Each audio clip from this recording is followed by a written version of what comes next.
All right, hello again. Now we're going to move to claiming players off waivers. Any owner may claim a player off waivers. The order will be in the reverse order of the league standings.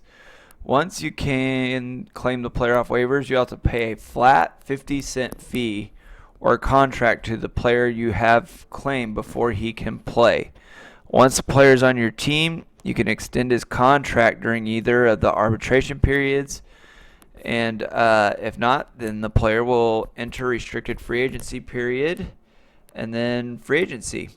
And once again, with 25 roster spots, hopefully this will cut down on the number of players trade or claimed off waivers. For cutting and releasing players, you may cut or release a player at any time. However, you will still be responsible for paying that player for the remainder of their contract, regardless of how many years are left on it. So until the contract expires, or if another owner signs that player. So if that occurs, you will have to pay the player through the current year, because I don't really want to mess with prorating that amount of money for a player that you're cutting.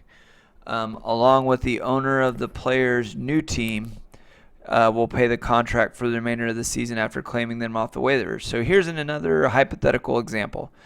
Team E releases Anthony Fasano during year 2 of a 4-year, $1 per year contract. Team E will have to continue paying Anthony Fasano, well, actually the Ultimate Fantasy League pot, for year 2 and year 3 and year 4 of that contract, even though he released him during the second year because he's under contract for that amount.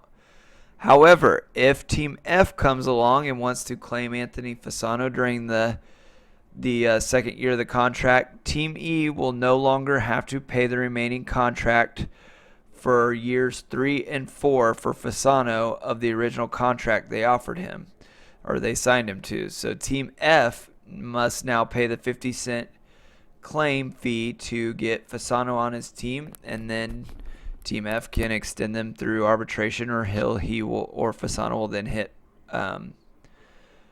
free agency at the end of the period or year. Future drafts. So after the first year, we'll have the bid auction where you will, obviously bid on the players. Highest bid gets that player. That becomes their contract amount for the year.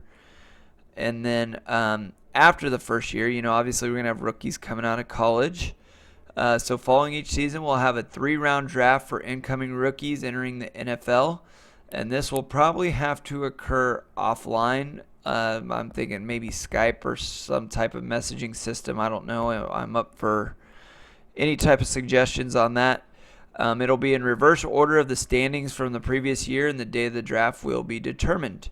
So in order to sign a player to a rookie contract, it'll be a flat fee based upon each position at each round. So, for instance, if you get a quarterback in the first round, the rookie contract would be $1.50. If you get a running back or wide receiver in the first round, you're only going to have to pay him $1 that first year, and a tight end 50 cents. And then you can see how it changes for second round and the third round. And so it's a good way to get your team younger, to build for the future at probably a cheaper price than what a lot of the free agents or players are going to need to be extended through arbitration. After the player's rookie season, each owner may extend the player's contract via arbitration, or they will enter restricted free agency, then free agency. If the player didn't play at all throughout the season and the owner wants to keep the player on their roster, for instance, Johnny Football this year might not be a starter, might not be eligible for arbitration.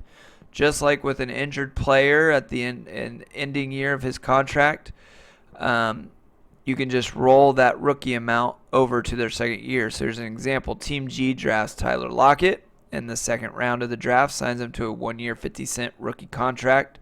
However, Tyler gets hurt, or he just does not see the field at all during his rookie season.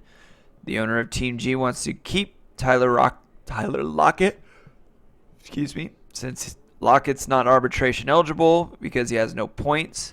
Team G can then sign Tyler Lockett to a second 1-year 50-cent contract until he becomes arbitration eligible. Just a few odds and ends. I will get to that in a minute.